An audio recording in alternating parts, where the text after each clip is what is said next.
আজকে একটি খুশির দিন। আমরা গণপ্রজাতন্ত্রী বাংলাদেশের মাননীয় প্রধানমন্ত্রী জননেত্রী শেখ হাসিনা কর্তৃক এই বিশেষ দিনে ত্রিপুরাবাসীর জন্য এবং মুখ্যমন্ত্রীর জন্য আপনার বাংলাদেশের বিখ্যাত হাড়িভাঙ্গা আম এবং বাংলাদেশের জাতীয় মাছ ইলিশ এবং আরেকটি মিষ্টি যেটা খুবই বিখ্যাত রসগোল্লা, এটা পাঠানো হয়েছে।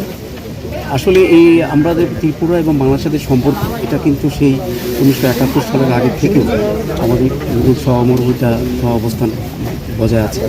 এটার মাধ্যমে ত্রিপুরা বাংলাদেশের সাথে ভারতের যে গভীর সম্পর্ক সেটা আরও স্মরণ করছি।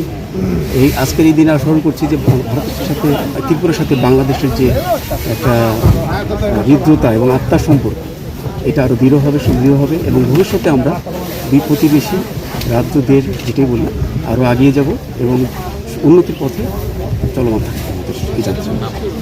স্যার এইগুলো মানে কবে নাগাদ পৌঁছাবে? আমরা এই মুখ্যমন্ত্রীর দপ্তরের সাথে যোগাযোগ করে 70 মাননীয় মুখ্যমন্ত্রীর হাতে দেওয়ার চেষ্টা করি। একটু নাম পরিচয়।